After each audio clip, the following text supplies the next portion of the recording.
벌레가 모래 위로 꿈틀거리며 올라오는 모습을 지켜봤다. 공기를 느끼며 머리를 좌우로 흔들던 벌레는 두루마리 더미와 뼈로 된 천필, 잉크병 사이에 둔 물병을 눈치챘다. 거의 항상 마른 우물에서 떠온 물에 이틀이나 지나 먼지가 내려앉아 있겠지만 벌레에겐 중요치 않을 터였다. 모래 밑 집에서 자신보다 수백, 수천 배는 큰 인간 앞까지 올라온 벌레의 용기가 가상했다. 샌들을 신은 내 발에 뭉개질 수 있다는 걸 모를 리가 없는데도 이 벌레는 두려움을 몰랐다. 비루한 점토 바닥에 깔린 올이 나간 러그의 구멍 사이로 빠져나온 벌레는 가느다란 혀를 내밀었다. 러그는 대석공 누리아님의 견습 석공이 되어 케네세트를 떠날 때 어머니가 주신 마지막 선물이었다. 어려서부터 내 끌과 줄, 다듬기 기술은 유명했다. 그 덕에 세타카를 본떠 조각한 내 작품은 연례 초월제의 축제에서 1등을 차지했다. 내 작품은 대석공인 스승님의 눈길을 끌기도 했다. 스승님의 조각술은 나시라미에 있는 사드자 항구 감독의 비단궁전 정면과 벨준의 태양의 사원을 장식하기도 했다. 어떤 이들은 스승님께서 바다 건너 황금으로 포장된 도로가 있고 마법 기계들이 건장한 성인 남성 10명 몫의 일을 한다는 도시의 위대한 사람들을 조각했다고 한다. 스승님은 슈리마 사막 너머에서 하신 일에 관해서는 말하지 않기 때문에 그들의 말이 사실인지는 알 수 없었다. 거의 20년이 지났지만 스승님이 내 조각상을 들어올린 순간이 생생했다. 신성전사 여왕의 얼굴은 어떻게 표현했지? 스승님이 물었다. 세월에 바래지 않고 조각상의 먼지로 망가지지 않았던 시절의 목소리였다. 세타카의 본 모습을 아는 이는 없는데 예상한 질문이었기에 나는 연습한 대로 대답했다. 꿈에서 보았습니다. 나는 진지함을 담아 이야기했다. 세타카가 최후의 돌격들을 이끄는 모습을 보았습니다. 세타카의 얼굴 뒤로 해가 지는 모습이 드리웠고 그분의 얼굴이 저를 향했을 때 잠에서 깼습니다. 참신한 답변이군. 하지만 본 적이 있는 얼굴이야. 내가 틀린 게 아니라면 베니다 마라 밑에서 일하는 사막 여인의 얼굴인데 거짓말을 들켜 얼굴이 붉어졌다. 스승님은 웃으며 말했다. 당황할 거 없단다. 사랑하는 이의 모습을 본뜨는 건 너만이 아니니까. 스승님은 내 조각상을 이리저리 돌려보며 손가락으로 쓰다듬고는 고개를 끄덕였다. 내 작품이 가치 있다고 판단한 것이다. 내 조수가 되겠나? 바로 다음 날 나는 스승님을 따라 케네세트를 떠났고 사이칼리크의 북부 지역 졸란으로 향했다. 얼굴 없는 신이 있는 그곳으로. 나는 벌레 옆 바닥에 물을 조금 붓고는 공구집을 허리에 둘렀다. 공구집이 골반 근처에서 달랑거렸다. 송곳으로 가죽에 구멍을 하나 더 뚫게 될까 걱정됐다. 음식이 충분치 않은 데다가 상인단이 지나가지 않으면 배급받은 물품으로 몇 주를 버텨야 했다. 벌레가 신나게 물속을 꿈틀거리는 모습을 보니 살리기 잘했다는 생각이 들었다. 모든 생물에게는 살아갈 기회가 주어져야 한다. 지난해 마을에 들렀던 탁발한 설교자가 떠올랐다. 그녀는 미개한 생물도 모두 대지모신의 뜻이라고 했다. 굉장히 급해 보였는데 어떻게 되었는지 궁금했다.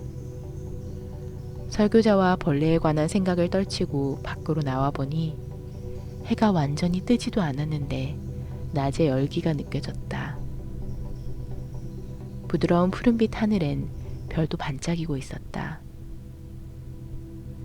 차가운 바람이 길을 따라 나선형으로 덮여오는 모래먼지를 날려보냈다. 썩은 고기나 상한 고기 같은 역겨운 냄새가 바람을 타고 풍겨왔다. 근처에 야생동물의 시체라도 있는 듯 했다. 이 근방 대지는 바위가 많아 정착 생활을 할 수 없지만 한때는 풍요로워 농사를 짓고 가축을 길렀던 흔적이 남아 있었다. 슈리마의 사막은 외지인이 아는 것과는 달리 황폐한 불모지가 아니라 다양한 동식물이 이루고 있는 활발한 생태계다. 감사히도 졸란에는 위험한 침입자나 강도가 없다. 침입하기에는 너무 외진 곳이기도 하지만 장로 석공들 말씀으로는 졸라니께서 우리가 그녀에게 영광을 다시 찬미할 수 있도록 우리를 친히 살피시고 보호하시기 때문이라고 했다. 이른 시간부터 일정이 시작되고 석공들은 하품하며 주어진 일을 하기 위해 큰 벼랑으로 떠나고 있었다. 거대한 석상 위로 흩어져 맡은 일을 하기 전 석공들은 서로 아침 인사를 나눴다. 지난 20년간 매일 본 풍경이지만 여전히 내 숨을 먹게 할 만큼 경이로웠다.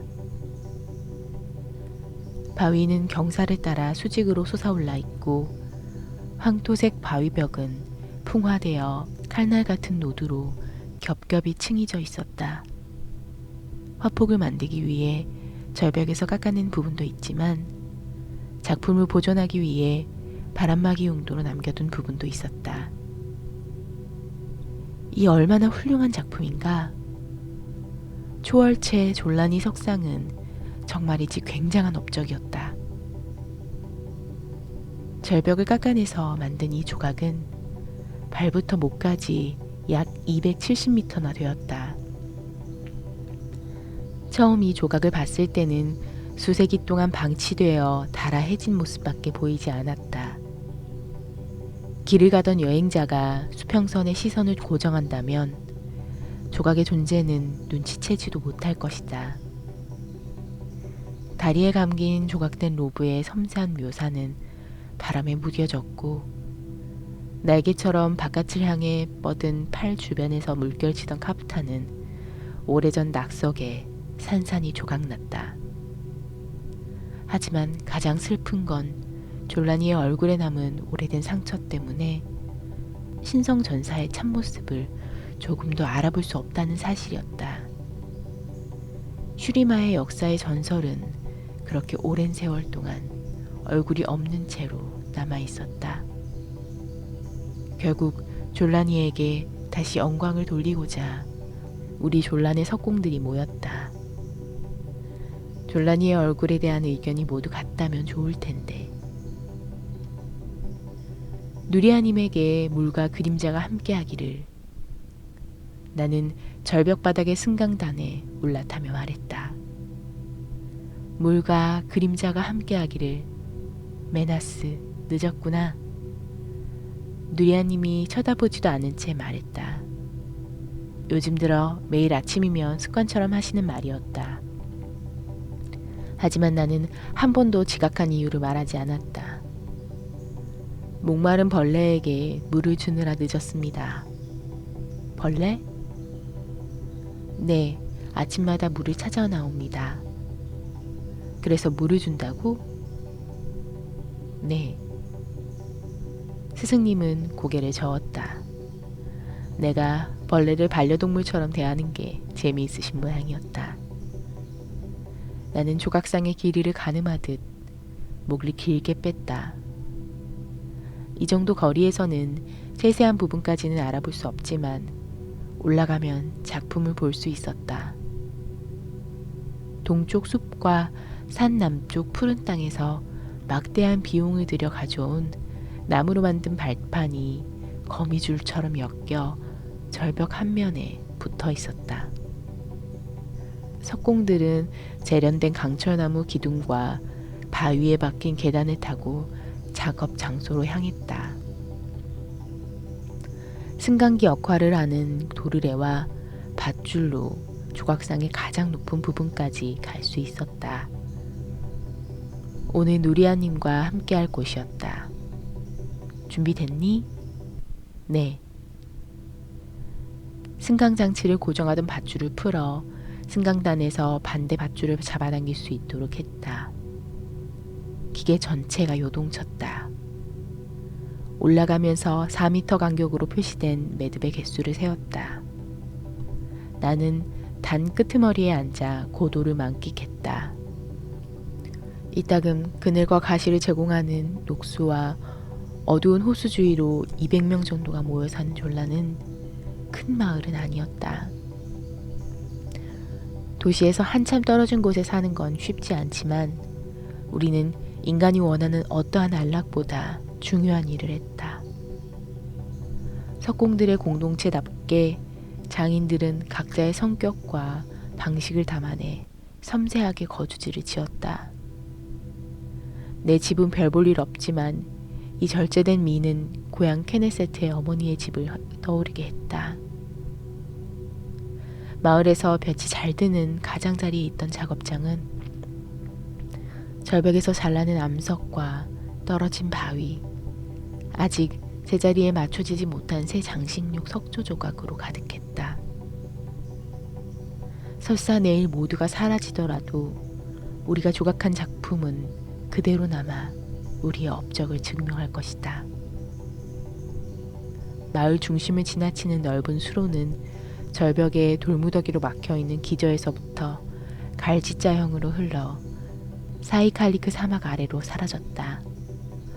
돌과 모래 파편이 수로를 가득 채우고 있지만 이 수로가 한때는 흐르는 물로 넘쳐나던 때를 그림으로 보았다.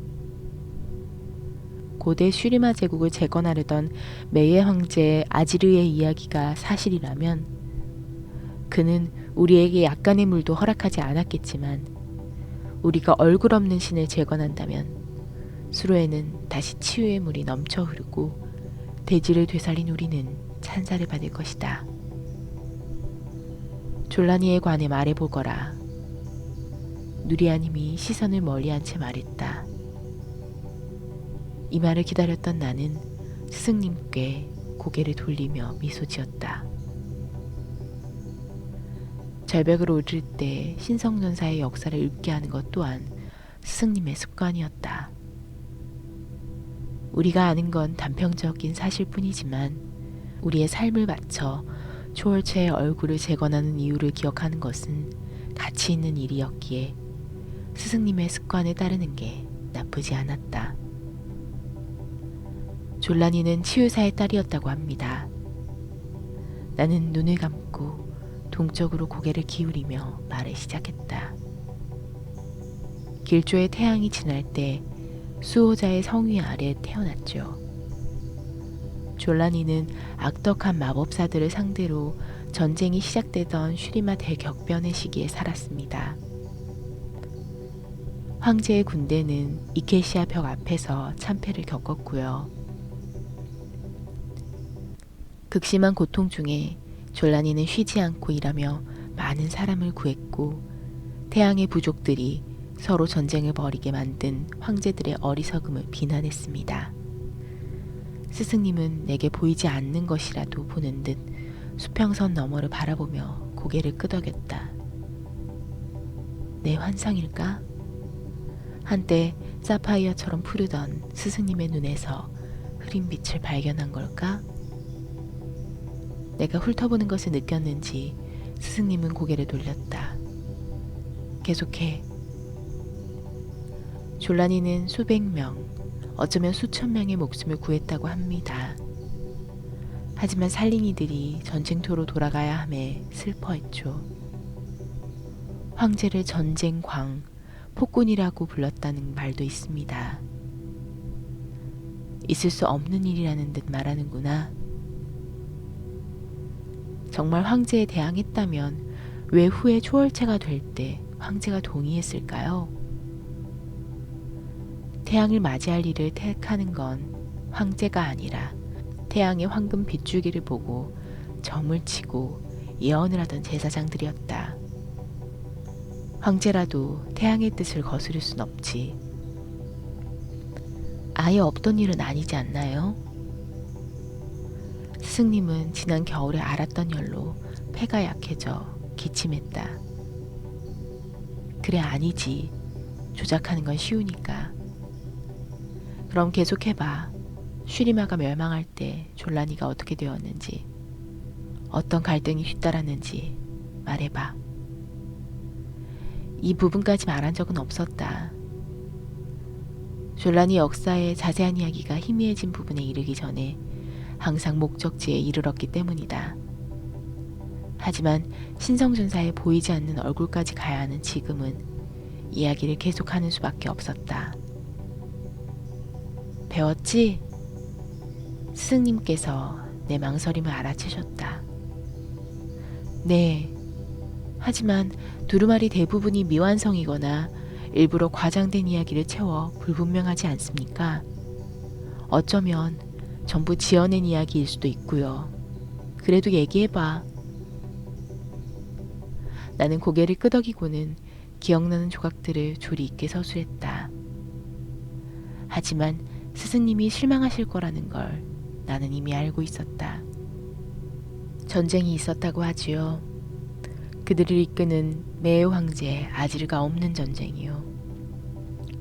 초월체 군단 내에 엄청난 갈등이 발생했는데 어떤 두루마리에는 그 갈등이 전 세계를 분열시킬 정도의 규모였다고 합니다.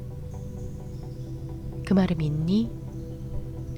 나는 솔직하게 말했다. 모르겠습니다. 역사에는 항상 세계의 종말을 일으키는 갈등 이야기를 담고 있지요. 그 당시에는 살아가기 끔찍했겠지만 모두 그렇게 격변한다는 건 말이 안 된다고 생각합니다. 내 말이 맞을지도 모르지. 하지만 세월이 흘러 그런 전쟁의 불길은 기억 속에 흐릿해지기 마련이다. 졸라니가 이 갈등 속에서 무슨 일을 했지? 확실히는 모릅니다. 졸라니의 활약에 대한 언급은 거의 없습니다. 신성전사와 다르킨이라고 알려져 두려움의 대상이 된 이들의 전쟁 사이에서는요. 타하날이라는 존재가 졸라니에게 찾아가 타락한 자들의 목숨을 구해달라고 간청했다는 일에 대한 언급은 있습니다만 누구는 졸라니가 거절을 했다고 하고 누구는 그녀가 피해 비밀을 꿰뚫어 죽은 자도 살리는 자신의 치유 능력을 마땅한 사람에게 넘겨주었다고 합니다. 마지막 이야기에서는 졸라니가 가장 약했던 다르킨을 화나게 했고 이 때문에 졸라니가 치명상을 입어 오랜 시간 동안 쓰러져 있었다고 하죠. 스승님은 졸라니에 관해서라면 나보다 훨씬 잘 아시지만 내 이야기를 듣고 싶어 하셨다. 이야기를 떠올리며 자신의 기억 속에 더 깊숙이 새길 수 있기라도 한 것처럼. 사실 이 똑같은 이야기가 스승님께는 매일 새롭게 들리는지 궁금했다.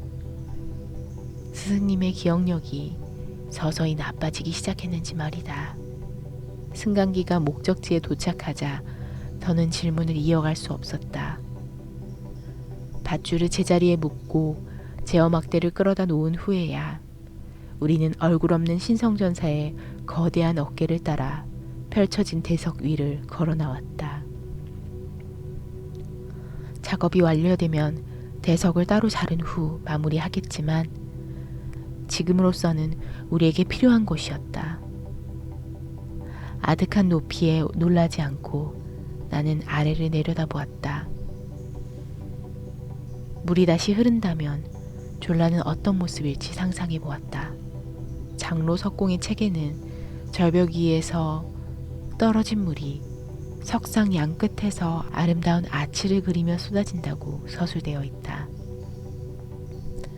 그 그림에 우리 마을의 중앙에 있는 작은 호수는 크고 물이 가득했다. 경이로운 푸른색을 띠는 호수물은 좁은 수로를 지나 슈리마로 흘러가는 강으로 이어졌다. 내게는 우리가 졸라니의 참 모습을 찾아낸다면 이 강도 다시 살아날 거라는 바람이 있었다. 그 물줄기를 곧 볼 수 있기를.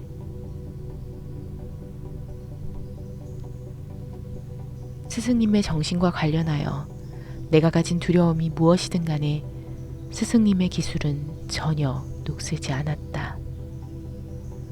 수년 동안 석공으로 인해 빛에 그을리고 가죽처럼 거친 손이었지만 석공에 있어서만큼은 누구보다 우아한 손이었다. 지면에서 그림자가 보이도록 옥깃의 깊은 주름을 마무리하고 있었다. 절벽 바위에서 작업하게 된 첫날, 스승님께서 알려주신 일종의 착시 효과였다. 오늘 작업은 누리아님처럼 숙련된 장인보다는 일반 석공에게 더 알맞은 일이었지만 오늘은 스승님이 석상에 가까워지기 위해 손을 미리 풀려는 것을 느꼈다. 조각해야 할 부분은 얼굴밖에 남지 않았다. 하지만 어떻게 조각해야 할지는 어느 석공도 합의하지 못했다. 우리에게 주어진 정보라고는 폭포를 설명하는 그림뿐이고 그 뒤에 있는 얼굴은 희미하고 물줄기에 가려져 있었다. 마을의 모든 석공이 꿈속에서, 취중에서, 기도 중에 그녀의 얼굴을 보고자 했지만 어떠한 합의점도 찾아내지 못했다. 오후가 되어서야 거의 일이 마무리되어 우리는 대석 위에 걸터 앉아 물결치는 수평선을 바라보았다. 하늘은 새파란색이고 구릿빛 판 같은 태양은 서쪽으로 지고 있었다. 아래로부터 간섭받는 듯 모래 언덕이 열기 속에 일렁였다. 사막 깊은 곳에서 모래 물고기가 신나게 소리를 냈지만 기반함이 표면에 너무 가까워 그들이 지나가며 생기는 모래 분출물은 거의 볼 수 없었다. 오늘 밤 회의는 어떻게 될 것 같으냐? 내 생각을 끊고 스승님이 물었다. 평소랑 같을 것 같습니다. 브라이 장로가 제안하는 모습이 우리 모두가 합의할 만한 모습이라고 하더구나. 지난달에 석공 울란토르님의 제안에 대해서도 그런 말씀을 하셨죠. 내가? 네, 그전에는 장인 레고마오님의 제안 이야기를 하셨고요. 아, 맞아. 그랬지. 그럼 오늘 밤 회의도 다를 수밖에 없겠구나. 스승님이 슬픈 목소리로 말했다. 무슨 말씀이시죠? 오늘 밤 이걸 장로들에게 보일 생각이다. 누리아님이 접어둔 두루마리를 로브에서 꺼내 건넸다. 이게 뭔가요? 나는 받기 싫은 듯한 어조로 물었다. 보거라. 보면 알게 될 거다. 두루마리를 가져간 나는 머뭇거리며 두루마리를 펼쳤다. 스승님이 수치로 작업한 밑그림을 본 내 두 눈이 커다래졌다. 석공의 사명을 받지 않았더라면 스승님은 슈리마의 가장 뛰어난 화가가 됐을 것이다. 스승님이 그린 얼굴은 어디에 비할 데 없이 비인간적인 면모와 숭고함의 비현실적인 조합이었다. 반쯤 감은 듯한 눈 속에는 지혜와 무한한 연민이 보였으나 모든 신성전사가 가진 치명적인 잔혹함의 여지 또한 드러났다. 정말 놀랍군요. 어떻게 그리신 겁니까? 꿈에서 꾸었지. 세월에 다른 스승님의 얼굴에 장난스러운 미소가 떠올랐다. 내가 세타카를 조각했을 때처럼 말이다. 기억나느냐? 그건 거짓말이었어요. 이건 정말 초월체 졸라니의 모습인가요? 스승님은 어깨를 으쓱하며 말했다. 그럴지도 모르지. 그게 무슨 뜻입니까? 스승님은 한숨을 내쉬었다. 이 멋진 여인에게 내려앉은 세월의 흔적이 느껴졌다. 뻣뻣해진 손가락과 약해진 뼛속, 흐릿해지는 눈. 스승님은 고개를 꺾어 초월체의 얼굴이 있어야 할 곳을 올려다보았다. 이게 내 마지막 조각일 거다. 내 마음속엔 병이 있어. 어머니의 어머니도 겪었던 병이다. 나는 지금 할머니와 어머니가 살았던 것보다 훨씬 오래 살았으니 올해 말까지 산다면 운이 좋은 거겠지. 이 작품이 완성되기 전에 눈을 감고 싶지는 않구나. 하지만 이게 진짜인가요? 장로들이 받아들이고 우리가 조각하게 된다면 진짜가 되는 건가요? 스승님은 내게 실망감을 내비치며 그림을 돌아 가져가고는 회갈색 호수를 내려다보았다. 난 그저 푸른 물이 흐르는 걸 보고 싶을 뿐이야. 단 한 번이라도. 잠자리에 들었지만 잠이 들지 않았다. 결론을 내놓지 못하는 장로들을 뒤로하고 쓸쓸한 밤이 지났고 나는 달빛이 어머니의 러그 위를 지나가는 걸 지켜보았다. 석공의 회관에서 울리는 목소리는 처음 회의를 시작할 때처럼 소란스러웠다. 하지만 결과를 이미 알 것만 같았다. 모두가 대석공 누리아를 향해 큰 경의를 표했다. 여태껏 장로들에게 제출된 그 어떠한 것보다도 아름다운 그림이었다.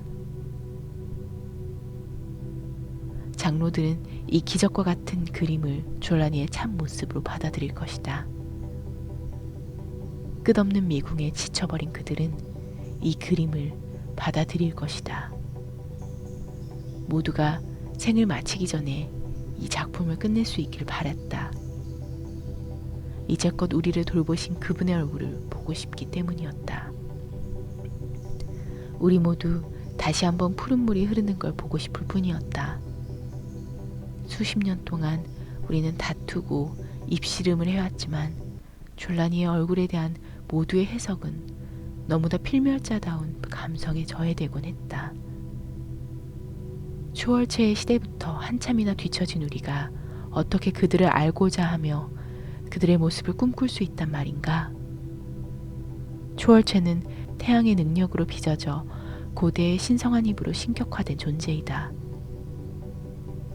우리 중 누군가 초월체의 모습을 정한다는 것은 말로 표현할 수 없이 오만한 일이었다.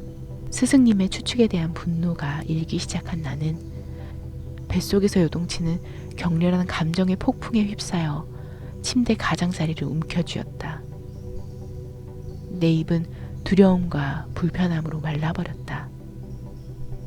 잠시 스승님의 그림이 사실이길 몹시도 원했지만 확신할 수는 없다.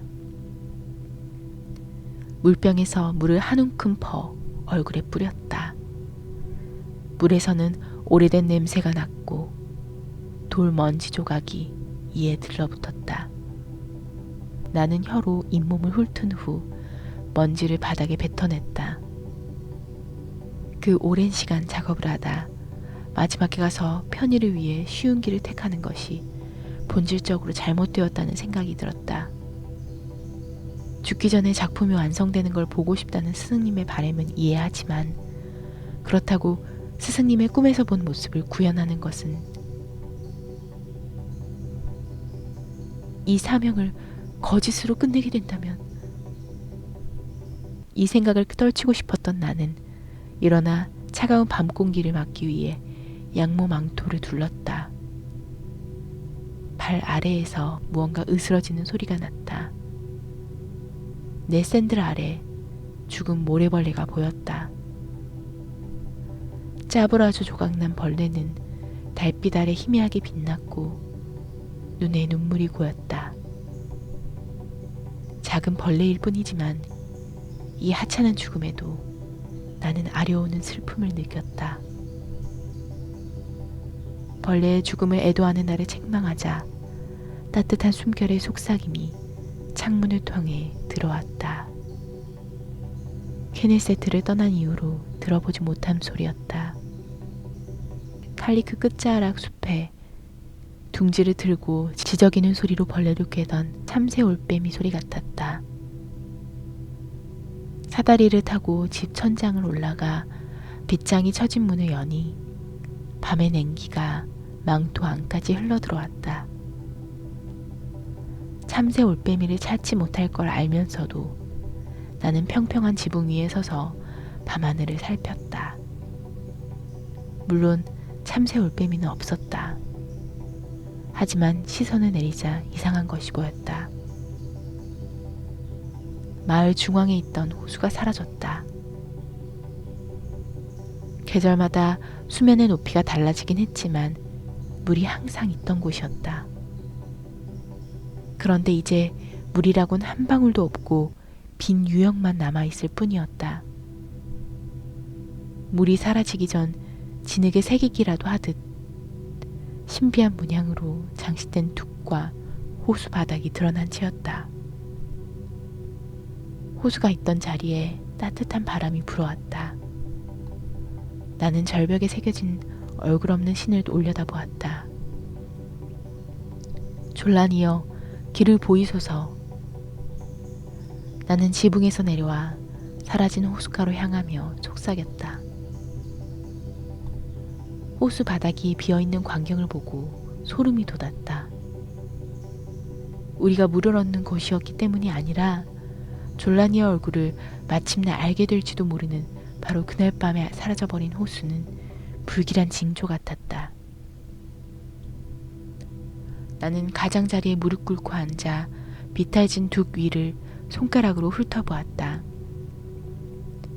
진흙에 물기가 있을 줄 알았는데 가마에 구워진 도자기 유리처럼 딱딱했다. 어떻게 이런 일이? 나는 속삭였다. 호수 바닥 전체가 범랑을 칠한 것처럼 균일하게 단단해진 상태였다. 나를 집 밖으로 나서게 한 야자나무 위에서 지저귀는 새소리 같은 소리가 또 들려왔다. 호수 바닥 중앙에서 나오는 소리 같았다.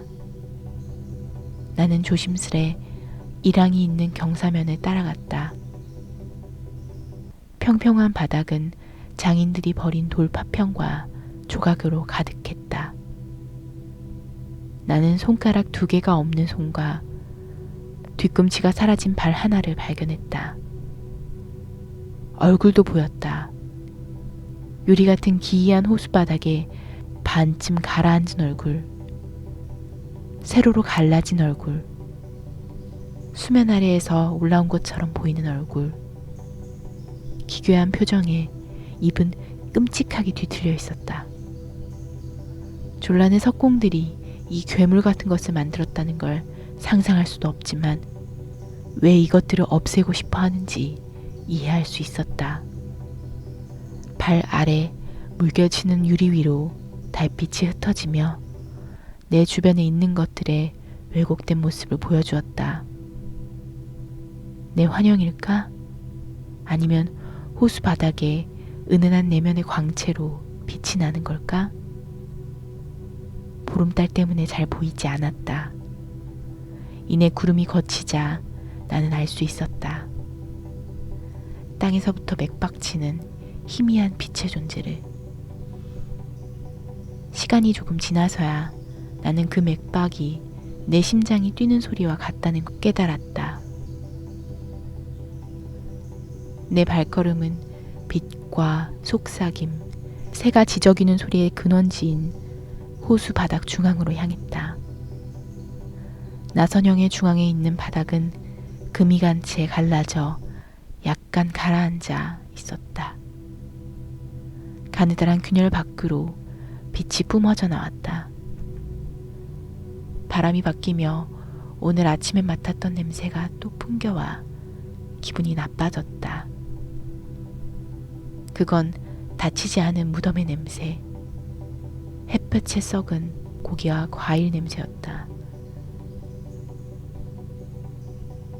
나는 한 걸음을 떼고 뒤로 물러났다.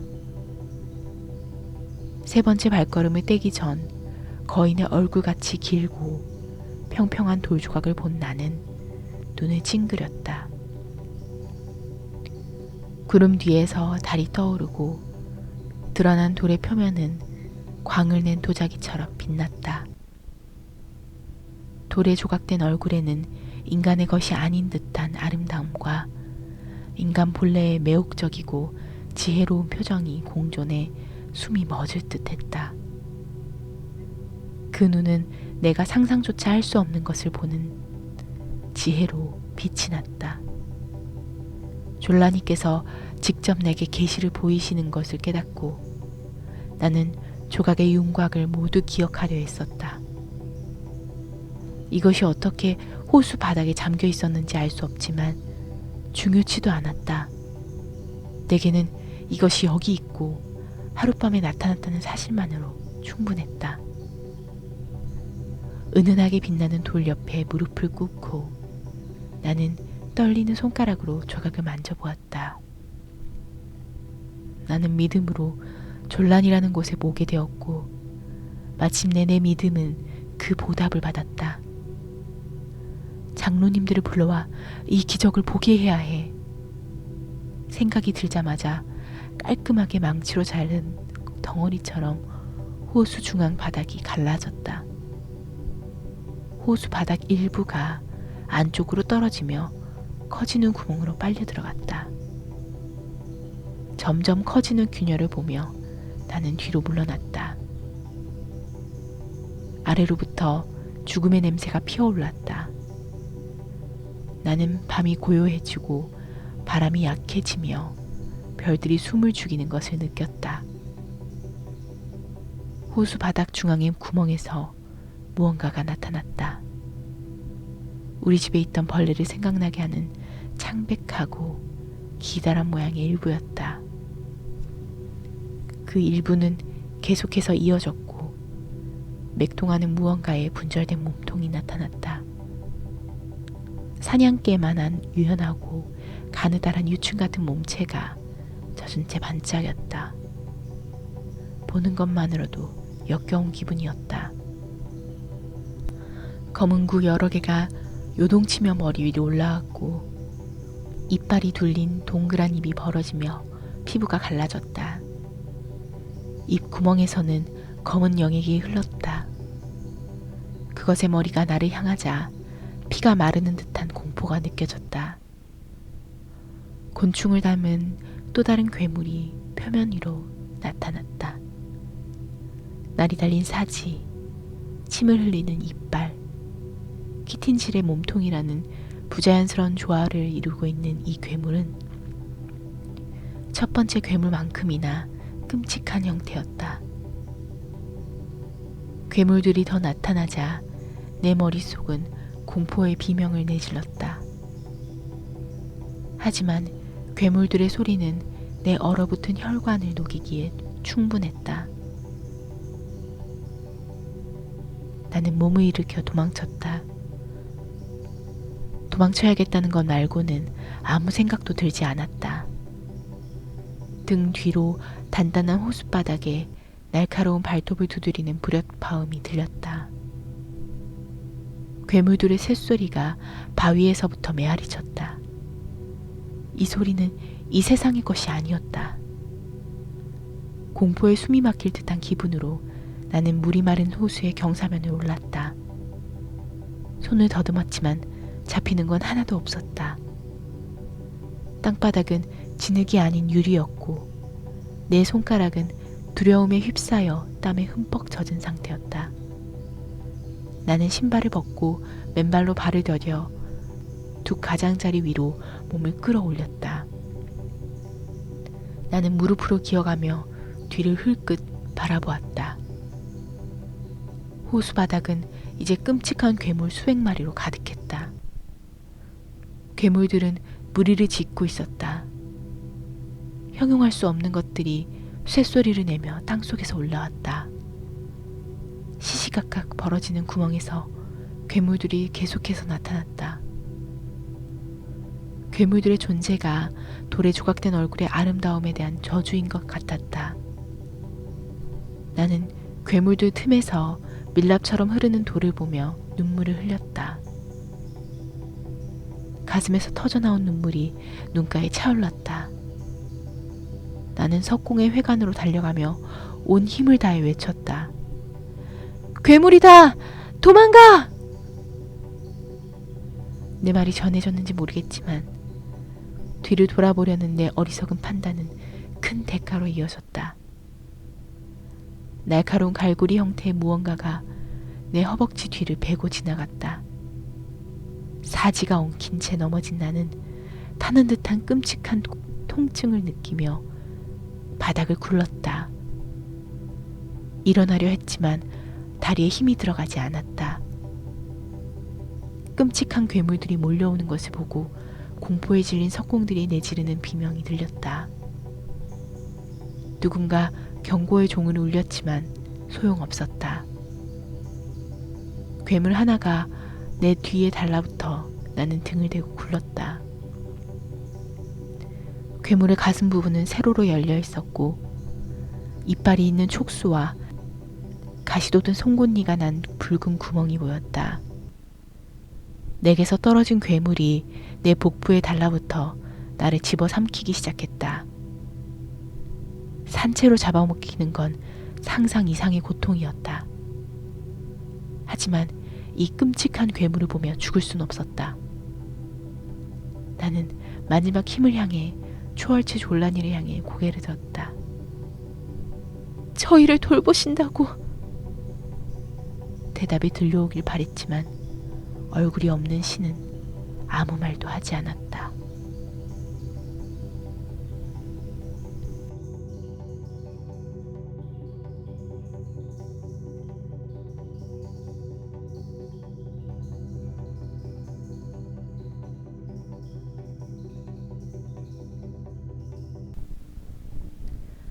벌레가 모래 위로 꿈틀거리며 올라오는 모습을 지켜봤다.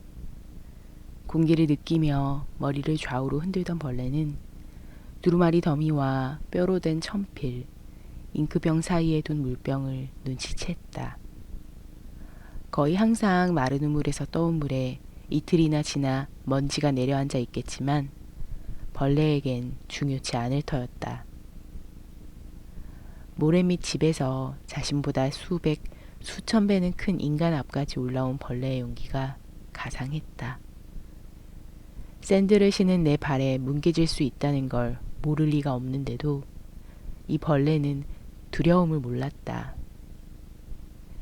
비루한 점토 바닥에 깔린 오리 나간 러그의 구멍 사이로 빠져나온 벌레는 가느다란 혀를 내밀었다.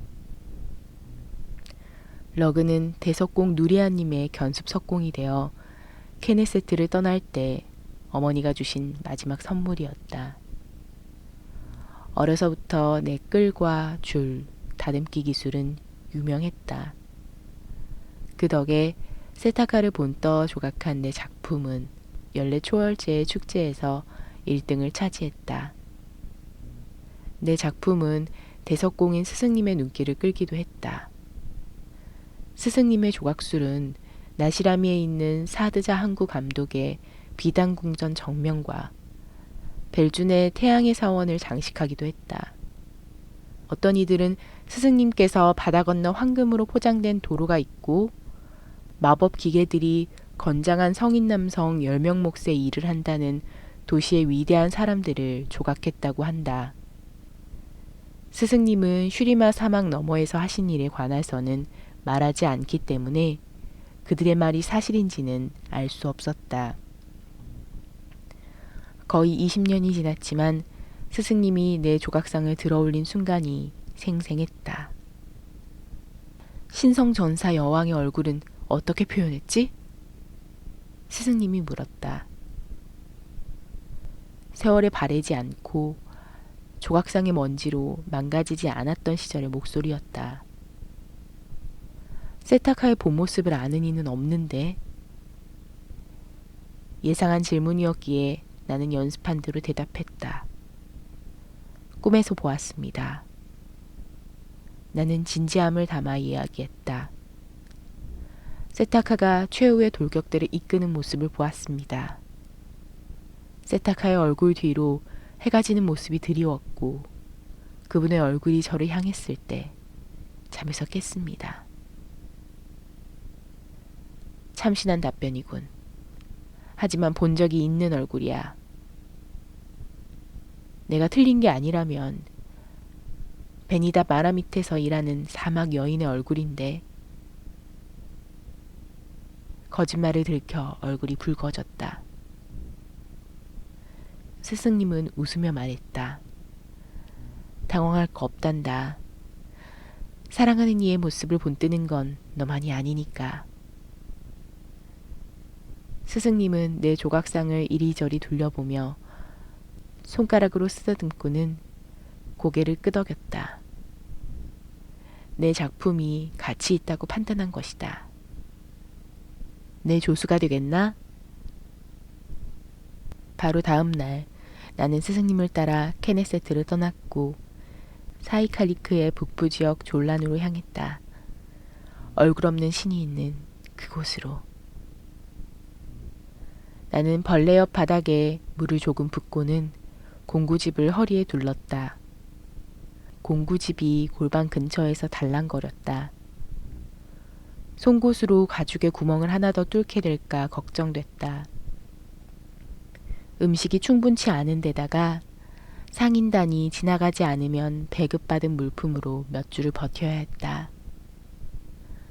벌레가 신나게 물속을 꿈틀거리는 모습을 보니 살리기 잘했다는 생각이 들었다.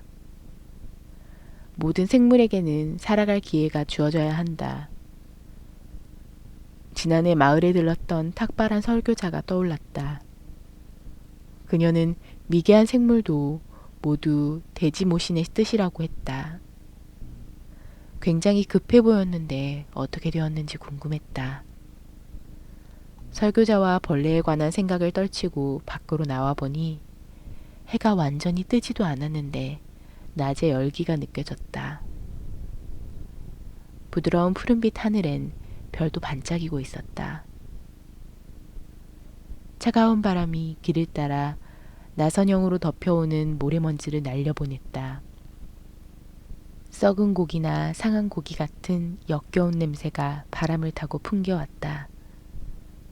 근처에 야생동물의 시체라도 있는 듯 했다.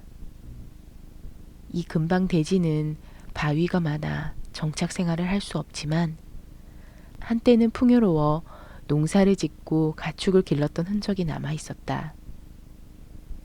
슈리마의 사막은 외지인이 아는 것과는 달리 황폐한 불모지가 아니라 다양한 동식물이 이루고 있는 활발한 생태계다.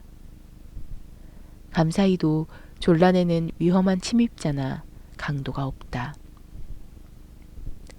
침입하기에는 너무 외진 곳이기도 하지만 장로 석공들 말씀으로는 졸라니께서 우리가 그녀에게 영광을 다시 찬미할 수 있도록 우리를 친히 살피시고 보호하시기 때문이라고 했다.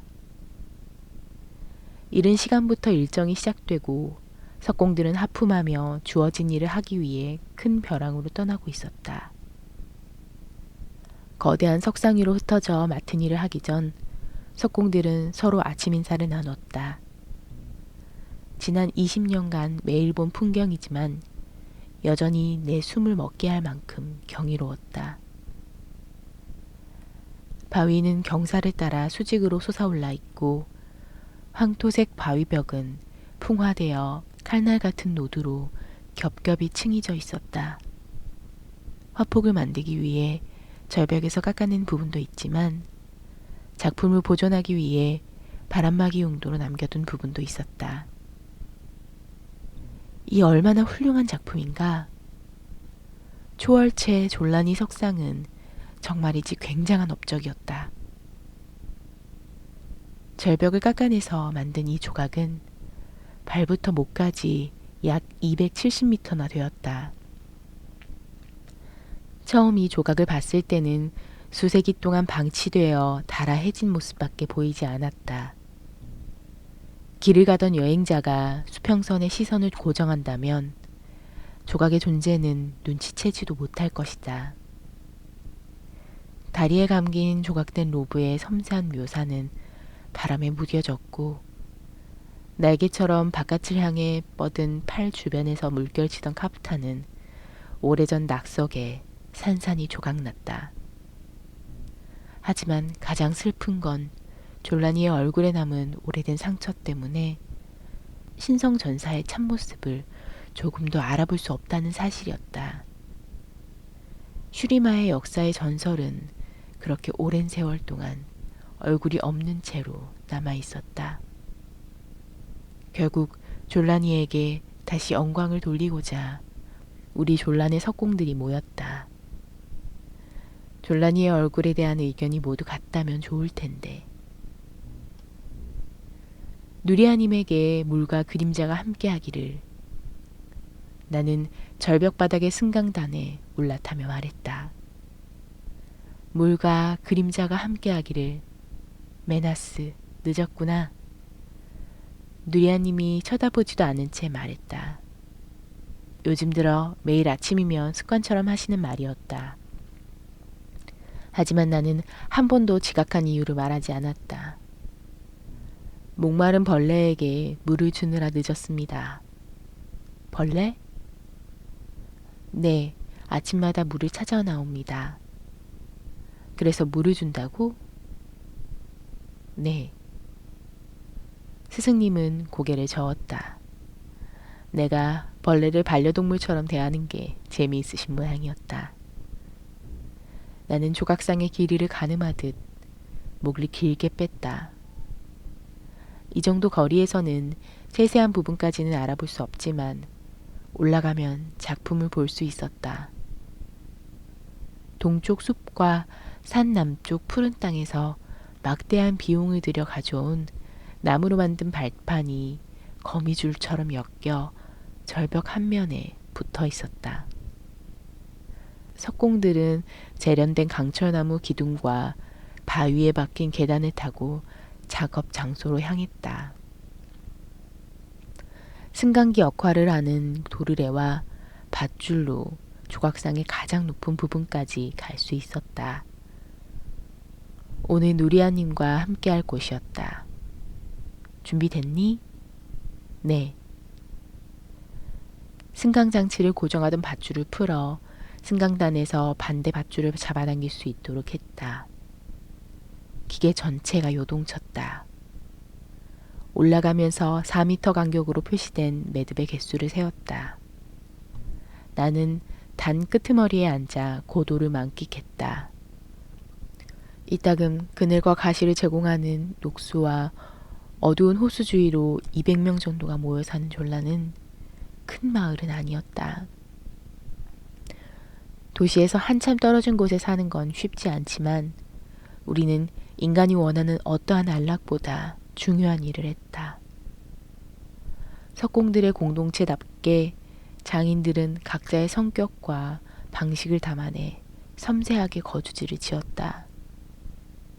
내 집은 별 볼 일 없지만 이 절제된 미는 고향 케네세트의 어머니의 집을 떠오르게 했다. 마을에서 볕이 잘 드는 가장자리에 있던 작업장은 절벽에서 잘라낸 암석과 떨어진 바위, 아직 제자리에 맞춰지지 못한 새 장식용 석조 조각으로 가득했다. 설사 내일 모두가 사라지더라도 우리가 조각한 작품은 그대로 남아 우리의 업적을 증명할 것이다. 마을 중심을 지나치는 넓은 수로는 절벽에 돌무더기로 막혀있는 기저에서부터 갈지자형으로 흘러 사이칼리크 사막 아래로 사라졌다. 돌과 모래 파편이 수로를 가득 채우고 있지만 이 수로가 한때는 흐르는 물로 넘쳐나던 때를 그림으로 보았다.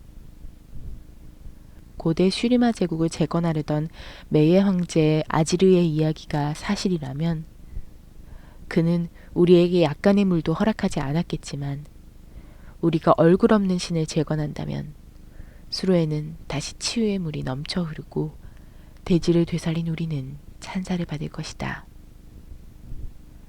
졸라니에 관해 말해보거라. 누리아님이 시선을 멀리한 채 말했다. 이 말을 기다렸던 나는 스승님께 고개를 돌리며 미소 지었다. 절벽을 오를 때 신성전사의 역사를 읊게 하는 것 또한 스승님의 습관이었다.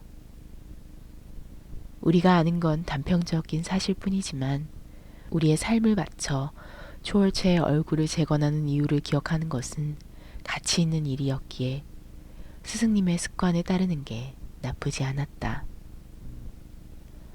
졸란이는 치유사의 딸이었다고 합니다. 나는 눈을 감고 동쪽으로 고개를 기울이며 말을 시작했다. 길조의 태양이 지날 때 수호자의 성위 아래 태어났죠. 졸란이는 악덕한 마법사들을 상대로 전쟁이 시작되던 슈리마 대격변의 시기에 살았습니다. 황제의 군대는 이케시아 벽 앞에서 참패를 겪었고요. 극심한 고통 중에 졸란이는 쉬지 않고 일하며 많은 사람을 구했고 태양의 부족들이 서로 전쟁을 벌이게 만든 황제들의 어리석음을 비난했습니다. 스승님은 내게 보이지 않는 것이라도 보는 듯 수평선 너머를 바라보며 고개를 끄덕였다. 내 환상일까? 한때 사파이어처럼 푸르던 스승님의 눈에서 흐린 빛을 발견한 걸까? 내가 훑어보는 것을 느꼈는지 스승님은 고개를 돌렸다. 계속해. 졸란이는 수백 명, 어쩌면 수천 명의 목숨을 구했다고 합니다. 하지만 살린이들이 전쟁터로 돌아가야 함에 슬퍼했죠. 황제를 전쟁광, 폭군이라고 불렀다는 말도 있습니다. 있을 수 없는 일이라는 듯 말하는구나. 정말 황제에 대항했다면 왜 후에 초월체가 될 때 황제가 동의했을까요? 태양을 맞이할 일을 택하는 건 황제가 아니라 태양의 황금 빗줄기를 보고 점을 치고 예언을 하던 제사장들이었다. 황제라도 태양의 뜻을 거스를 순 없지. 아예 없던 일은 아니지 않나요? 스승님은 지난 겨울에 앓았던 열로 폐가 약해져 기침했다. 그래, 아니지. 조작하는 건 쉬우니까. 그럼 계속해봐. 슈리마가 멸망할 때 졸란이가 어떻게 되었는지, 어떤 갈등이 뒤따랐는지 말해봐. 이 부분까지 말한 적은 없었다. 졸란이 역사의 자세한 이야기가 희미해진 부분에 이르기 전에 항상 목적지에 이르렀기 때문이다. 하지만 신성전사의 보이지 않는 얼굴까지 가야 하는 지금은 이야기를 계속하는 수밖에 없었다. 배웠지? 스승님께서 내 망설임을 알아채셨다. 네. 하지만 두루마리 대부분이 미완성이거나 일부러 과장된 이야기를 채워 불분명하지 않습니까? 어쩌면 전부 지어낸 이야기일 수도 있고요. 그래도 얘기해봐. 나는 고개를 끄덕이고는 기억나는 조각들을 조리 있게 서술했다. 하지만 스승님이 실망하실 거라는 걸 나는 이미 알고 있었다. 전쟁이 있었다고 하지요. 그들을 이끄는 매의 황제 아지르가 없는 전쟁이요. 초월체 군단 내 엄청난 갈등이 발생했는데 어떤 두루마리에는 그 갈등이 전 세계를 분열시킬 정도의 규모였다고 합니다. 그 말을 믿니? 나는 솔직하게 말했다. 모르겠습니다. 역사에는 항상 세계의 종말을 일으키는 갈등 이야기를 담고 있지요. 그 당시에는 살아가기 끔찍했겠지만 모두 그렇게 격변한다는 건 말이 안 된다고 생각합니다. 내 말이 맞을지도 모르지. 하지만 세월이 흘러 그런 전쟁의 불길은 기억 속에 흐릿해지기 마련이다. 졸란이가 이 갈등 속에서 무슨 일을 했지? 확실히는 모릅니다. 졸란이의 활약에 대한 언급은 거의 없습니다. 신성전사와 다르킨이라고 알려져 두려움의 대상이 된 이들의 전쟁 사이에서는요. 타하날이라는 존재가 졸란이에게 찾아가 타락한 자들의 목숨을 구해달라고 간청했다는 일에 대한 언급은 있습니다만 누구는 졸라니가 거절을 했다고 하고 누구는 그녀가 피의 비밀을 꿰뚫어 죽은 자도 살리는 자신의 치유 능력을 마땅한 사람에게 넘겨주었다고 합니다. 마지막 이야기에서는 졸라니가 가장 약했던 다르킨을 화나게 했고 이 때문에 졸라니가 치명상을 입어 오랜 시간 동안 쓰러져 있었다고 하죠. 스승님은 졸라니에 관해서라면 나보다 훨씬 잘 아시지만 내 이야기를 듣고 싶어 하셨다. 이야기를 떠올리며 자신의 기억 속에 더 깊숙이 새길 수 있기라도 한 것처럼. 사실 이 똑같은 이야기가 스승님께는 매일 새롭게 들리는지 궁금했다. 스승님의 기억력이 서서히 나빠지기 시작했는지 말이다. 승강기가 목적지에 도착하자 더는 질문을 이어갈 수 없었다. 밧줄을 제자리에 묶고 제어막대를 끌어다 놓은 후에야 우리는 얼굴 없는 신성전사의 거대한 어깨를 따라 펼쳐진 대석 위를 걸어 나왔다. 작업이 완료되면 대석을 따로 자른 후 마무리하겠지만 지금으로서는 우리에게 필요한 곳이었다. 아득한 높이에 놀라지 않고 나는 아래를 내려다보았다. 물이 다시 흐른다면 졸라는 어떤 모습일지 상상해 보았다. 장로 석공의 책에는 절벽 위에서 떨어진 물이 석상 양끝에서 아름다운 아치를 그리며 쏟아진다고 서술되어 있다. 그 그림에 우리 마을의 중앙에 있는 작은 호수는 크고 물이 가득했다. 경이로운 푸른색에 띄는 호수물은 좁은 수로를 지나 쉬리마로 흘러가는 강으로 이어졌다. 내게는 우리가 졸라니의 참 모습을 찾아낸다면 이 강도 다시 살아날 거라는 바람이 있었다. 그 물줄기를 곧 볼 수 있기를.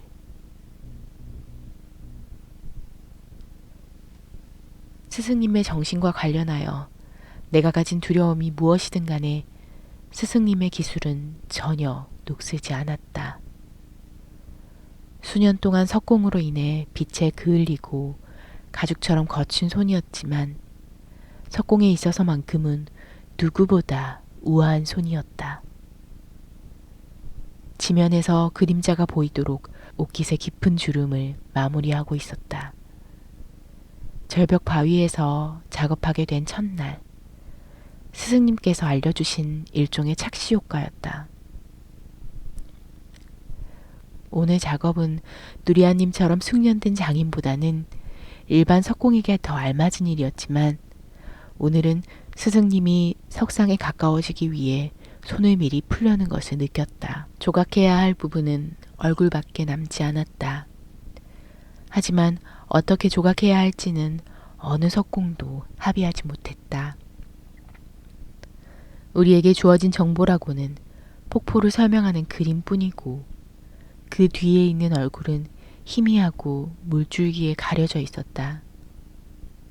마을의 모든 석공이 꿈속에서, 취중에서, 기도 중에 그녀의 얼굴을 보고자 했지만 어떠한 합의점도 찾아내지 못했다. 오후가 되어서야 거의 일이 마무리되어 우리는 대석 위에 걸터 앉아 물결치는 수평선을 바라보았다. 하늘은 새파란색이고 구릿빛 판 같은 태양은 서쪽으로 지고 있었다. 아래로부터 간섭받는 듯 모래 언덕이 열기 속에 일렁였다. 사막 깊은 곳에서 모래 물고기가 신나게 소리를 냈지만 기반함이 표면에 너무 가까워 그들이 지나가며 생기는 모래 분출물은 거의 볼 수 없었다. 오늘 밤 회의는 어떻게 될 것 같으냐? 내 생각을 끊고 스승님이 물었다. 평소랑 같을 것 같습니다. 브라이 장로가 제안하는 모습이 우리 모두가 합의할 만한 모습이라고 하더구나.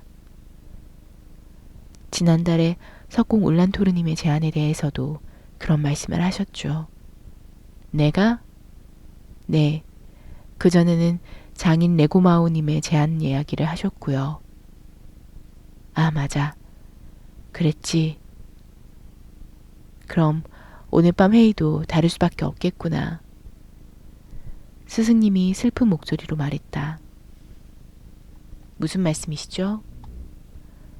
오늘 밤 이걸 장로들에게 보일 생각이다. 누리아님이 접어둔 두루마리를 로브에서 꺼내 건넸다. 이게 뭔가요? 나는 받기 싫은 듯한 어조로 물었다. 보거라. 보면 알게 될 거다. 두루마리를 가져간 나는 머뭇거리며 두루마리를 펼쳤다. 스승님이 수치로 작업한 밑그림을 본 내 두 눈이 커다래졌다. 석공의 사명을 받지 않았더라면 스승님은 슈리마의 가장 뛰어난 화가가 됐을 것이다. 스승님이 그린 얼굴은 어디에 비할 데 없이 비인간적인 면모와 숭고함의 비현실적인 조합이었다. 반쯤 감은 듯한 눈 속에는 지혜와 무한한 연민이 보였으나 모든 신성전사가 가진 치명적인 잔혹함의 여지 또한 드러났다. 정말 놀랍군요. 어떻게 그리신 겁니까? 꿈에서 꾸었지. 세월에 다른 스승님의 얼굴에 장난스러운 미소가 떠올랐다. 내가 세타카를 조각했을 때처럼 말이다. 기억나느냐? 그건 거짓말이었어요. 이건 정말 초월체 졸라니의 모습인가요? 스승님은 어깨를 으쓱하며 말했다. 그럴지도 모르지. 그게 무슨 뜻입니까? 스승님은 한숨을 내쉬었다. 이 멋진 여인에게 내려앉은 세월의 흔적이 느껴졌다. 뻣뻣해진 손가락과 약해진 뼛속, 흐릿해지는 눈. 스승님은 고개를 꺾어 초월체의 얼굴이 있어야 할 곳을 올려다보았다. 이게 내 마지막 조각일 거다. 내 마음속엔 병이 있어. 어머니의 어머니도 겪었던 병이다. 나는 지금 할머니와 어머니가 살았던 것보다 훨씬 오래 살았으니 올해 말까지 산다면 운이 좋은 거겠지. 이 작품이 완성되기 전에 눈을 감고 싶지는 않구나. 하지만 이게 진짜인가요? 장로들이 받아들이고 우리가 조각하게 된다면 진짜가 되는 건가요? 스승님은 내게 실망감을 내비치며 그림을 도로 가져가고는 회갈색 호수를 내려다보았다. 난 그저 푸른 물이 흐르는 걸 보고 싶을 뿐이야. 단 한 번이라도. 잠자리에 들었지만 잠이 들지 않았다. 결론을 내놓지 못하는 장로들을 뒤로하고 쓸쓸한 밤이 지났고 나는 달빛이 어머니의 러그 위를 지나가는 걸 지켜보았다. 석공의 회관에서 울리는 목소리는 처음 회의를 시작할 때처럼 소란스러웠다. 하지만 결과를 이미 알 것만 같았다. 모두가 대석공 누리아를 향해 큰 경의를 표했다. 여태껏 장로들에게 제출된 그 어떠한 것보다도 아름다운 그림이었다. 장로들은 이 기적과 같은 그림을 졸라니의 참 모습으로 받아들일 것이다. 끝없는 미궁에 지쳐버린 그들은 이 그림을 받아들일 것이다. 모두가 생을 마치기 전에 이 작품을 끝낼 수 있기를 바랐다. 이제껏 우리를 돌보신 그분의 얼굴을 보고 싶기 때문이었다. 우리 모두 다시 한번 푸른 물이 흐르는 걸 보고 싶을 뿐이었다. 수십 년 동안 우리는 다투고 입씨름을 해왔지만 졸라니의 얼굴에 대한 모두의 해석은 너무나 필멸자다운 감성에 저해되곤 했다. 초월체의 시대부터 한참이나 뒤처진 우리가 어떻게 그들을 알고자 하며 그들의 모습을 꿈꿀 수 있단 말인가? 초월체는 태양의 능력으로 빚어져 고대의 신성한 힘으로 신격화된 존재이다. 우리 중 누군가 초월체의 모습을 정한다는 것은 말로 표현할 수 없이 오만한 일이었다. 스승님의 추측에 대한 분노가 일기 시작한 나는 뱃속에서 요동치는 격렬한 감정의 폭풍에 휩싸여 침대 가장자리를 움켜쥐었다. 내 입은 두려움과 불편함으로 말라버렸다. 잠시 스승님의 그림이 사실이길 몹시도 원했지만 확신할 수는 없다. 물병에서 물을 한 움큼 퍼 얼굴에 뿌렸다. 물에서는 오래된 냄새가 났고 돌 먼지 조각이 이에 들러붙었다. 나는 혀로 잇몸을 훑은 후 먼지를 바닥에 뱉어냈다. 그 오랜 시간 작업을 하다 마지막에 가서 편의를 위해 쉬운 길을 택하는 것이 본질적으로 잘못되었다는 생각이 들었다. 죽기 전에 작품이 완성되는 걸 보고 싶다는 스승님의 바람은 이해하지만 그렇다고 스승님의 꿈에서 본 모습을 구현하는 것은 이 사명을 거짓으로 끝내게 된다면 이 생각을 떨치고 싶었던 나는 일어나 차가운 밤 공기를 막기 위해 양모 망토를 둘렀다. 발 아래에서 무언가 으스러지는 소리가 났다. 내 샌들 아래 죽은 모래벌레가 보였다. 짜부라져 조각난 벌레는 달빛 아래 희미하게 빛났고 눈에 눈물이 고였다. 작은 벌레일 뿐이지만 이 하찮은 죽음에도 나는 아려오는 슬픔을 느꼈다. 벌레의 죽음을 애도하는 나를 책망하자 따뜻한 숨결의 속삭임이 창문을 통해 들어왔다. 케네세트를 떠난 이후로 들어보지 못한 소리였다. 칼리크 끝자락 숲에 둥지를 들고 지저귀는 소리로 벌레를 꿰던 참새 올빼미 소리 같았다. 사다리를 타고 집 천장을 올라가 빗장이 처진 문을 여니 밤의 냉기가 망토 안까지 흘러들어왔다. 참새 올빼미를 찾지 못할 걸 알면서도 나는 평평한 지붕 위에 서서 밤하늘을 살폈다. 물론 참새 올빼미는 없었다. 하지만 시선을 내리자 이상한 것이 보였다. 마을 중앙에 있던 호수가 사라졌다. 계절마다 수면의 높이가 달라지긴 했지만 물이 항상 있던 곳이었다. 그런데 이제 물이라곤 한 방울도 없고 빈 유역만 남아있을 뿐이었다. 물이 사라지기 전 진흙에 새기기라도 하듯 신비한 문양으로 장식된 둑과 호수 바닥이 드러난 채였다. 호수가 있던 자리에 따뜻한 바람이 불어왔다. 나는 절벽에 새겨진 얼굴 없는 신을 올려다보았다. 졸라니여 길을 보이소서. 나는 지붕에서 내려와 사라진 호숫가로 향하며 속삭였다. 호수 바닥이 비어있는 광경을 보고 소름이 돋았다. 우리가 물을 얻는 곳이었기 때문이 아니라 졸라니의 얼굴을 마침내 알게 될지도 모르는 바로 그날 밤에 사라져버린 호수는 불길한 징조 같았다.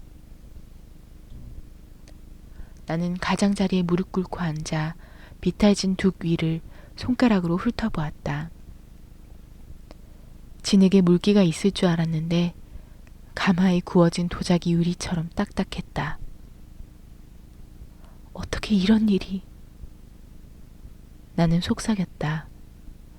호수 바닥 전체가 범랑을 칠한 것처럼 균일하게 단단해진 상태였다. 나를 집 밖으로 나서게 한 야자나무 위에서 지저귀는 새소리 같은 소리가 또 들려왔다. 호수 바닥 중앙에서 나오는 소리 같았다. 나는 조심스레 이랑이 있는 경사면을 따라갔다. 평평한 바닥은 장인들이 버린 돌 파편과 조각으로 가득했다.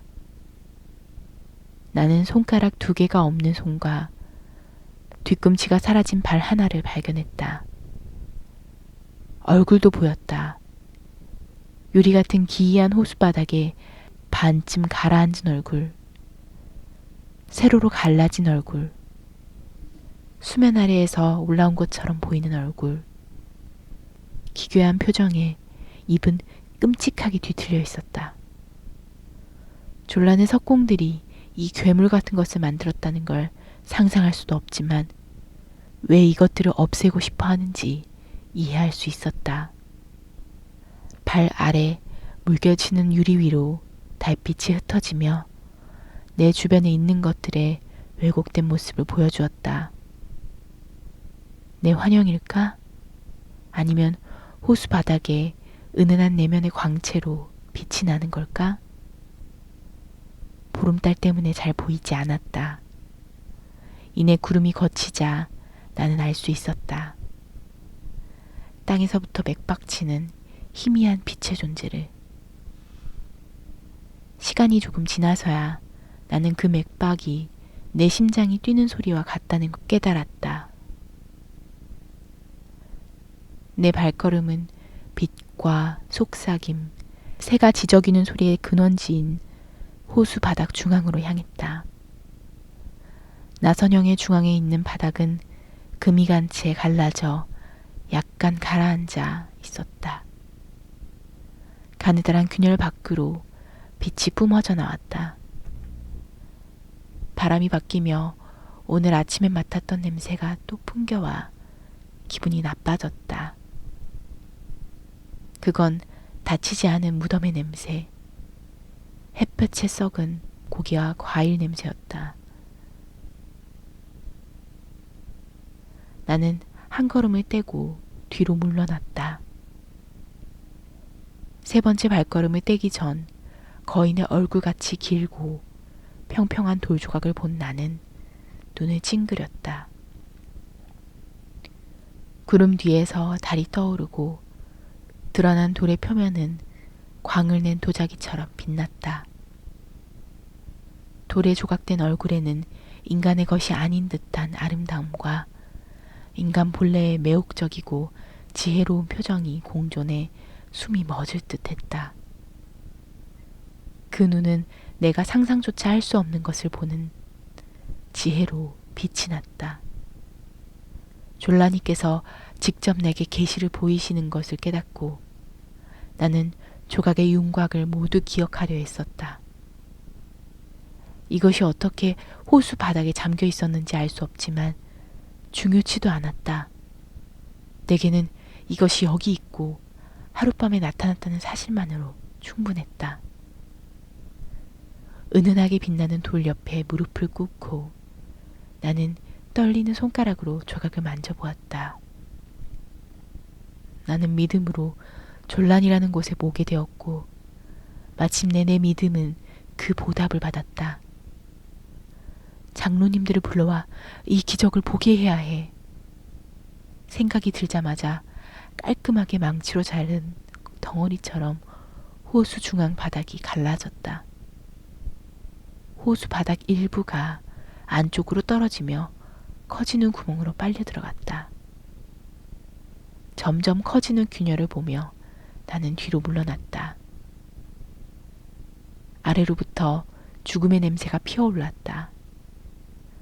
나는 밤이 고요해지고 바람이 약해지며 별들이 숨을 죽이는 것을 느꼈다. 호수 바닥 중앙의 구멍에서 무언가가 나타났다. 우리 집에 있던 벌레를 생각나게 하는 창백하고 기다란 모양의 일부였다. 그 일부는 계속해서 이어졌고 맥동하는 무언가의 분절된 몸통이 나타났다. 사냥개만한 유연하고 가느다란 유충 같은 몸체가 젖은 채 반짝였다. 보는 것만으로도 역겨운 기분이었다. 검은 구 여러 개가 요동치며 머리 위로 올라왔고 이빨이 둘린 동그란 입이 벌어지며 피부가 갈라졌다. 입 구멍에서는 검은 영액이 흘렀다. 그것의 머리가 나를 향하자 피가 마르는 듯한 공포가 느껴졌다. 곤충을 닮은 또 다른 괴물이 표면 위로 나타났다. 날이 달린 사지, 침을 흘리는 이빨, 키틴질의 몸통이라는 부자연스러운 조화를 이루고 있는 이 괴물은 첫 번째 괴물만큼이나 끔찍한 형태였다. 괴물들이 더 나타나자 내 머릿속은 공포의 비명을 내질렀다. 하지만 괴물들의 소리는 내 얼어붙은 혈관을 녹이기에 충분했다. 나는 몸을 일으켜 도망쳤다. 도망쳐야겠다는 것 말고는 아무 생각도 들지 않았다. 등 뒤로 단단한 호숫바닥에 날카로운 발톱을 두드리는 부력파음이 들렸다. 괴물들의 쇳소리가 바위에서부터 메아리쳤다. 이 소리는 이 세상의 것이 아니었다. 공포에 숨이 막힐 듯한 기분으로 나는 물이 마른 호수의 경사면을 올랐다. 손을 더듬었지만 잡히는 건 하나도 없었다. 땅바닥은 진흙이 아닌 유리였고 내 손가락은 두려움에 휩싸여 땀에 흠뻑 젖은 상태였다. 나는 신발을 벗고 맨발로 발을 디뎌 두 가장자리 위로 몸을 끌어올렸다. 나는 무릎으로 기어가며 뒤를 흘끗 바라보았다. 호수 바닥은 이제 끔찍한 괴물 수백 마리로 가득했다. 괴물들은 무리를 짓고 있었다. 형용할 수 없는 것들이 쇳소리를 내며 땅속에서 올라왔다. 시시각각 벌어지는 구멍에서 괴물들이 계속해서 나타났다. 괴물들의 존재가 돌에 조각된 얼굴의 아름다움에 대한 저주인 것 같았다. 나는 괴물들 틈에서 밀랍처럼 흐르는 돌을 보며 눈물을 흘렸다. 가슴에서 터져나온 눈물이 눈가에 차올랐다. 나는 석공의 회관으로 달려가며 온 힘을 다해 외쳤다. 괴물이다! 도망가! 내 말이 전해졌는지 모르겠지만 뒤를 돌아보려는 내 어리석은 판단은 큰 대가로 이어졌다. 날카로운 갈고리 형태의 무언가가 내 허벅지 뒤를 베고 지나갔다. 사지가 엉킨 채 넘어진 나는 타는 듯한 끔찍한 통증을 느끼며 바닥을 굴렀다. 일어나려 했지만 다리에 힘이 들어가지 않았다. 끔찍한 괴물들이 몰려오는 것을 보고 공포에 질린 석공들이 내지르는 비명이 들렸다. 누군가 경고의 종을 울렸지만 소용없었다. 괴물 하나가 내 뒤에 달라붙어 나는 등을 대고 굴렀다. 괴물의 가슴 부분은 세로로 열려 있었고 이빨이 있는 촉수와 가시 돋은 송곳니가 난 붉은 구멍이 보였다. 내게서 떨어진 괴물이 내 복부에 달라붙어 나를 집어삼키기 시작했다. 산채로 잡아먹히는 건 상상 이상의 고통이었다. 하지만 이 끔찍한 괴물을 보며 죽을 순 없었다. 나는 마지막 힘을 향해 초월체 졸라니를 향해 고개를 들었다. 저희를 돌보신다고. 대답이 들려오길 바랬지만 얼굴이 없는 신은 아무 말도 하지 않았다.